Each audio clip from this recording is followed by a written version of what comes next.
A vinda da família real para o Brasil foi de uma valia imensurável.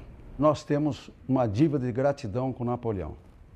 Se não fosse a sua ousadia de querer conquistar toda a Europa, inclusive a Península Ibérica, nós talvez não fôssemos o que nós somos hoje. Outra figura que é problemática porque a nós foi apresentada como uma caricatura, uma pessoa grotesca, foi Dom João. Esse homem foi um estadista, se nós considerarmos que estadista é aquele que tem uma visão do futuro. E ele, nos momentos críticos no Brasil, ele tomou decisões fundamentais e que, se não fosse a sua decisão, nós talvez estivéssemos em outra situação. Imagine você, em 1807, fazer a transferência de um governo para o Brasil. Naquela época, levava-se pelo menos 70 dias de navio para chegar aqui. No dia 1º de abril, ele criou o Conselho Supremo Militar e de Justiça. O que era esse conselho? Esse conselho existia em Portugal, ele substituiu o Conselho de Guerra. E ele tinha uma dupla finalidade, uma dupla atividade. Uma administrativa e outra judicante. O presidente do conselho era o próprio mandatário, inicialmente Dom João, depois Dom Pedro I, Dom Pedro II, com a proclamação da República, ainda nós tivemos Deodoro e Floriano Peixoto. Porém, a partir daí, quando deixou de ser conselho e passou a ser tribunal, os presidentes passaram a ser os próprios membros do tribunal do antigo conselho. Com o advento da República, o conselho passou a denominar-se Supremo Tribunal Militar. Isso foi feito através de um decreto legislativo número 149, em 1893. E esse Conselho Supremo Militar e de Justiça é que deu origem ao nosso tribunal. Ele se mistura com a própria história do Brasil. Até 1934, a Justiça Militar praticamente era um departamento das Forças Armadas, porque estava ainda muito sujeita ao Poder Executivo. Na Constituinte de 32 e depois na Constituição de 34, promulgada então, o Tribunal adquire a sua plena autonomia como órgão do Poder Judiciário. Esta é uma característica importantíssima na história da Justiça Militar no Brasil. Os juízes, os integrantes da Justiça Militar no Brasil, são magistrados, cumprindo seu papel com todas as prerrogativas da magistratura brasileira.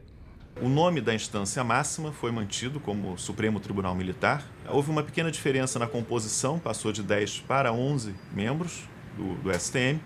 Agora, a mudança mais importante foi na jurisdição, porque o artigo da Constituição previa a possibilidade de que civis fossem também processados pela Justiça Militar em 2 casos. Quando praticassem crimes que atentassem contra a segurança externa do país, é o nome que foi colocado no texto constitucional, ou contra as instituições militares. Mas, de fato, a Justiça Militar nessa segunda Constituição ficou consagrada como uma justiça especial. No Estado Novo, houve um tribunal especial, chamado Tribunal de Segurança Nacional, que terminou fazendo o julgamento dos crimes políticos. O tribunal passou a cumprir a sua competência tradicional, ligada aos crimes militares, e os crimes políticos se deslocaram para esse Tribunal de Segurança Nacional. De forma que o fato de existir uma ordem excepcional na vida institucional do país não prejudicou a atividade judicante do tribunal. Esse Tribunal de Segurança Nacional funcionava como primeira instância, destinada a atuar quando estivesse decretado estado de guerra, como foi decretado. Só é importante chamar a atenção que ele não foi presidido por militares. Foi quase sempre, até a sua extinção, presidido por civis, embora militares participassem do tribunal. Mas eles nunca foram maioria. Havia dois militares, 2 civis, e a presidência podia ser por um militar ou um civil. Na prática, foram ministros do STF, do Tribunal Civil, que ocuparam a presidência. O Brasil teve um papel relevante. foi o único país latino-americano que se envolveu diretamente em operações militares na Europa.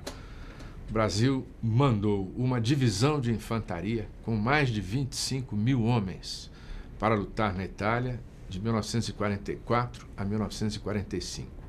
25 mil homens e 67 mulheres, não vamos esquecer delas. Enviou um grupo de caça da Força Aérea Brasileira, uma esquadrilha de ligação e observação, e a Marinha de Guerra do Brasil envolveu-se em operações desde 1942 no Atlântico Sul, sem esquecer que 33 navios brasileiros foram torpedeados por submarinos do eixo durante a Segunda Guerra.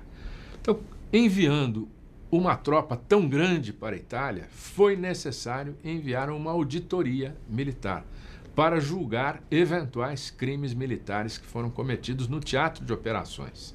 O crime mais comum era, vamos dizer, o de deserção, problemas desse tipo, mas talvez o mais dramático tenha sido de 2 soldados que foram, enfim, presos, acusados de terem mantido uma conjunção carnal, como dizia o texto, forçada, né? Quer dizer, estupraram uma italiana, uma jovem de 15 anos, e mataram o tio dela, que tentou evitar, né, o estupro. Eles foram condenados à morte, foram os 2 únicos casos de condenação à morte durante a FEB, com vários agravantes, que eles estavam bêbados, eles utilizaram a arma de serviço para matar o tio, né, estavam num país estrangeiro. Então, por esse conjunto, a primeira instância os condenou à morte, a segunda instância, que era o Conselho Supremo, o superior, né, dessa Justiça Militar Especial, confirmou a pena de morte. Só que depois ela foi comutada pelo presidente Getúlio Vargas em prisão perpétua, e depois foi novamente transformada em 30 anos de prisão. A Justiça Militar sofreu alterações profundas na sua estrutura com o movimento militar de 64. O AI-2 alterou a composição do tribunal, de 11 para 15 membros, e entregou ao tribunal competência para julgar os crimes políticos, os crimes contra a segurança nacional. O habeas corpus é uma medida, é uma garantia constitucional em que se pede o direito de ir e vir. Quando pede a liminar, é para que o juiz conceda essa liberdade a ela, independentemente de ouvir o tribunal ou de julgar o mérito que se chama do habeas corpus. O STM teve, nesse momento, um papel importante, concedendo uma quantidade muito grande de habeas corpus, até porque a instrução desses inquéritos era muito precária. Eram inquéritos muito ideologizados, né, mas com muito pouca fundamentação em termos de, vamos dizer, da correção do processo. O Brasil tem, a partir do início do século XX, uma doutrina brasileira de habeas corpus. Essa doutrina surgiu com a relevantíssima contribuição de 2 grandes juristas, 2 grandes brasileiros, Pedro Lessa e Rui Barbosa. Pois bem, foi só depois do regime militar que o Brasil começou a dar liminares em habeas corpus. E o caso inaugural, paradigmático, foi aqui. Em 1964, um almirante de esquadra, José Espíndola, relatando um processo, deu uma liminar em habeas corpus. E isto abriu caminho para que em toda a justiça brasileira, em todos os ramos do Poder Judiciário no Brasil, começassem a ser dadas liminares em habeas corpus. Durante esse período de 74, pelo menos o período que eu estava aqui como assessor, tinha o ato institucional número 5 que proibia o habeas corpus. E começamos a sentir que alguns processos chegavam com evidente constrangimento.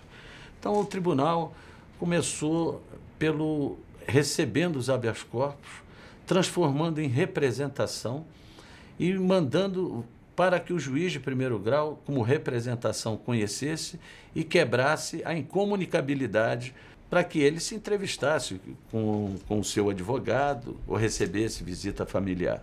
Com o suceder dessas representações, desses habeas corpus transformados em representação, o tribunal passou, de uma maneira bem sutil, por cima do ato institucional número 5. Eu tenho certeza que nisto que nós chamamos de escabinato reside a grande virtude do Superior Tribunal Militar. Escabinato é uma composição mista, como nós temos aqui. Este tribunal tem 15 ministros. Desses 15 ministros, 10 são militares. 4 do nosso Exército Brasileiro, 3 da Marinha do Brasil e 3 da Aeronáutica, da Força Aérea. São 10 militares e 5 civis. Por que tem 10 ministros militares? Porque a atividade militar é extremamente específica. É fundamental que as pessoas que julgam militares, ou pelo menos uma boa parte delas, tenham a experiência da vida da caserna para poder bem interpretar tudo aquilo que se passou em determinado processo. Da composição civil, 3 ministros são oriundos da advocacia, um da magistratura militar e outro do Ministério Público Militar. Essa vaga que eu ocupo aqui no tribunal é exatamente do Ministério Público Militar. Esses 2 ministros, oriundo esse da magistratura e esse do Ministério Público, vieram exatamente da primeira instância da Justiça Militar. Na primeira instância, os juízes, o juiz auditor e o juiz auditor substituto, que são juízes togados, eles têm algumas competências que lhes são exclusivas. Mas existem os conselhos de justiça. Chegado um inquérito, ele é autuado sob a forma de inquérito policial militar, dado vista ao Ministério Público Militar, e o Ministério Público vai ou pedir o arquivamento, ou pedir novas diligências, ou apresentar uma denúncia. O juiz pode, diante da denúncia, receber a denúncia ou rejeitá-la. Se ele recebe a denúncia, forma-se, então, a ação penal, há uma instrução criminal, e dessa instrução criminal vem uma sentença. Cabendo recurso para essa sentença, esse recurso é exatamente aqui para o Superior Tribunal Militar. Na sessão nós temos um presidente que preside, mas não vota, sendo que sempre um ministro, militar ou civil, é o relator. E o revisor é um militar ou civil. Nunca 2 militares, nunca 2 civis. No fim, todos chegam ao momento de votar. Algumas vezes se tem unanimidade, mas isso não é o comum, não. Pelo contrário. Como são 14 votantes, pode acontecer de 7 a favor, 7 contra. O voto de Minerva é dado pelo presidente. E, por tradição, ele é a favor do réu. E esse processo de discussão, esse processo de observação dos detalhes, de colocação de opiniões, de adução de fatos que já se passaram, que foram julgados diferentemente, isso tudo, para mim, faz com que o Superior Tribunal Militar ele alcance, se não na total, mas pelo menos na maior parte das vezes, a justiça mais equilibrada. Dentro desse contexto, nas sessões do Superior Tribunal Militar, o Ministério Público Militar atua como fiscal da lei, ou seja, ele fiscaliza se as sessões correm regularmente, se não há nenhuma nulidade, não há nenhum descumprimento de uma lei processual. Nessa atuação de fiscal da lei, o Ministério Público Militar é representado pela Procuradoria-Geral da Justiça Militar. Se todos são iguais perante a lei, por que haver uma justiça comum, uma justiça, entre aspas, uma justiça civil para julgamento de civis e uma justiça militar para julgamento de militares? Na verdade, não é isso. A justiça militar não julga só militares. A justiça militar julga crimes militares, que eventualmente também podem ser cometidos por agentes civis. Aliás, se a criminalidade cresce, se ela tem uma curva ascendente na sociedade, ela cresce também na esfera militar, na mesma proporção. Como as Forças Armadas são armadas, a criminalidade tem que ser reprimida dentro das Forças Armadas com mais vigor. Com mais vigor porque a sociedade militar, o estamento militar é um estamento armado. Se a mesma taxa de criminalidade que existe na sociedade civil ocorrer dentro dos quartéis, o Brasil está perdido, não é? Então, justifica-se a existência de uma justiça militar para julgar crimes militares em função do princípio da isonomia. O que é a isonomia? é tratar os iguais de forma igual e os desiguais de forma desigual. A vida é o bem maior protegido pelo direito em qualquer sociedade do mundo. Todavia, para os militares, tem um valor mais alto que se coloca, que é a pátria, porque eles são obrigados a defendê-la com o sacrifício da própria vida. Então, bastaria este fato, estes valores, que são hierarquia e disciplina, para justificarem a existência de um direito, de um código penal militar, de um código de processo penal militar e, por via de consequência, de uma justiça especializada para tratar dessas matérias. Eu não creio que haja corporativismo e nem excessivo rigor. Eu não vivi como ministro, evidentemente, eu estou aqui há 5 anos, não vivi o tempo do regime militar, mas pelo que a gente lê, os advogados gostavam muito de trazer os crimes que eram vinculados à Lei de Segurança Nacional para o STM. Gostavam muito pela lisura e pela correção, pela sensibilidade que sempre tiveram os ministros, quer civis, quer militares dessa casa aqui. Não se pode atribuir ao regime militar uma tentativa de transformar a justiça militar num braço do regime. Isso não aconteceu no Brasil. Por quê? Porque a justiça militar é um ramo do poder judiciário brasileiro, desde 1934. Eu considero esse ponto da mais alta relevância pela independência que é concedida a todos nós no julgamento das questões, sobretudo aos militares, que se desvinculam da Força Armada, da hierarquia da Força Armada e passam a exercer em toda a sua plenitude a função de julgar, independente da opinião do Poder Executivo. Em 1937, por exemplo, quando havia um tribunal de exceção instituído pelo Estado Novo de Vargas, a Justiça Militar concedeu habeas corpus a Luiz Carlos Prestes, a João Mangabeira. Então, essa é uma justiça que sempre honrou o Estado Democrático de Direito. E muitas vezes ela é confundida, por ser uma justiça militar, como sendo uma justiça autoritária, uma justiça de exceção que é absolutamente inverídico, né, e que contesta todos os dados históricos de que se tem notícia. Eu vejo a justiça militar é uma justiça que ela só foi questionada em razão da Revolução, e por muito poucos. Os maiores questionadores da justiça militar é porque não o conhecem. Então, a justiça militar ela sempre foi pautada por ser uma justiça célere, ter poucos processos. A celeridade, desde que não prejudique a segurança, no meu ponto de vista, é também fundamental. E é a maior crítica que o Poder Judiciário sofre. E a justiça militar não sofre. Como justiça dos homens, é uma justiça que nós cometemos equívocos, erros, isso é natural de toda a justiça, mas sempre voltado pela intenção limpa de fazer o melhor de cada um de nós. O ministro Salgado Filho foi o primeiro ministro da Aeronáutica e ele saiu daqui do tribunal para assumir a pasta no Ministério da Aeronáutica em 1941.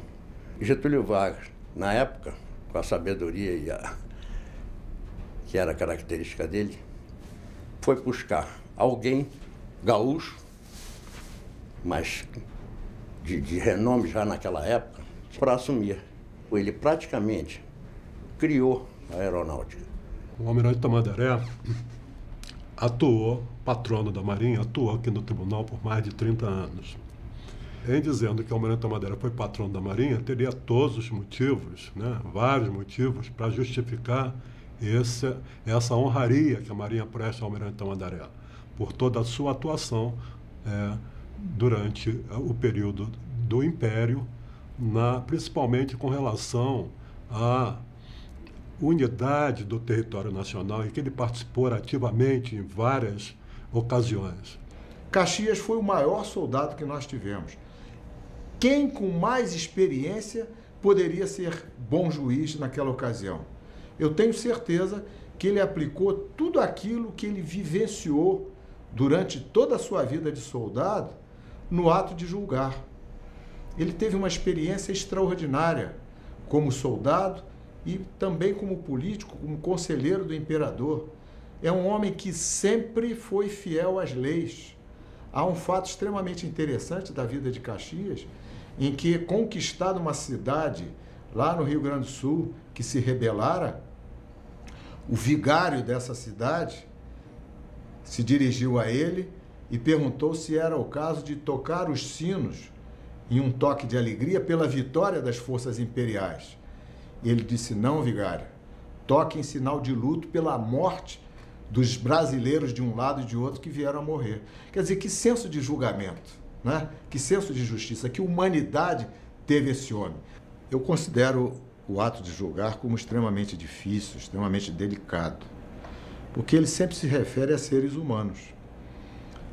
E, ao dar um voto, favorável ou não a quem está sendo julgado, você está influindo de uma maneira muito importante na vida dessa pessoa. Julgar é um ato muito doloroso, porque todos nós somos falíveis. A injustiça mata, deixa a gente, para quem aplica, um drama de consciência. Para quem sofre um sentimento de justiça, ele degrada até a pessoa. O juiz, ele é uma garantia de sanidade nas sociedades políticas bem ordenadas. Mas isso não elide, né, nem diminui a dificuldade que é julgar o semelhante. O julgador, ele tem que ter a consciência de que ele é um ser humano, ele não é um todo-poderoso. Ele é um ser humano repleto de erros, de complexos. Eu digo sempre, o juiz tem que ter bondade. O juiz tem que ser bom. Ele pode ser rigoroso? Pode. Ele pode ser duro nas suas decisões? Pode. Mas ele tem que ser bom. Eu costumo dizer que infeliz é o juiz que não vê a vida para além do processo. E quando um magistrado ele prolata uma decisão, há sempre a vida de uma pessoa que está nas suas mãos, da sua família, dos seus parentes, das pessoas que o amam. E a lei é para aqueles que claudicam. A lei não é feita para heróis. Aliás, não existem heróis. Todos nós, em algum momento das nossas vidas, somos falíveis de alguma maneira. Então, é doloroso. E talvez essa seja a minha maior dificuldade. Senhor, queria ao morrer ter a certeza de que todos os homens que condenei morreram antes de mim, pois não posso pensar que fiquem nas prisões deste mundo a sofrer penas humanas os que para lá foram mandados por ordem minha. Queria, Senhor, que quando me apresentasse ao teu juízo, os encontrasse à tua porta, para que me dissessem que julguei com justiça, segundo aquilo que os homens chamam de justiça.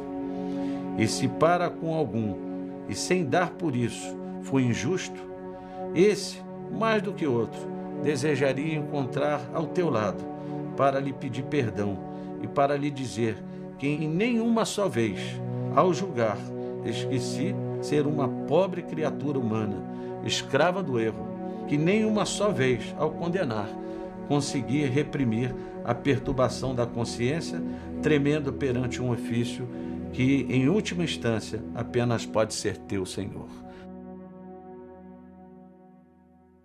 E esse depoimento que eu estou prestando como representante dos poucos advogados que militaram durante 20 anos, os 20 e tantos anos em que o Tribunal Militar, que a Justiça Militar julgou civis, é um depoimento que é unânime entre os advogados criminais que militaram naquela justiça. Não há nenhum registro, não há discrepância de espécie alguma em lugar nenhum. Todos os advogados que resistiram, que lutaram pela volta do Estado de Direito, que lutaram depois pela anistia, que lutaram pelo retorno ao Estado de Direito democrático, todos esses advogados são unânimes em afirmar que a Justiça Militar teve um papel fundamental.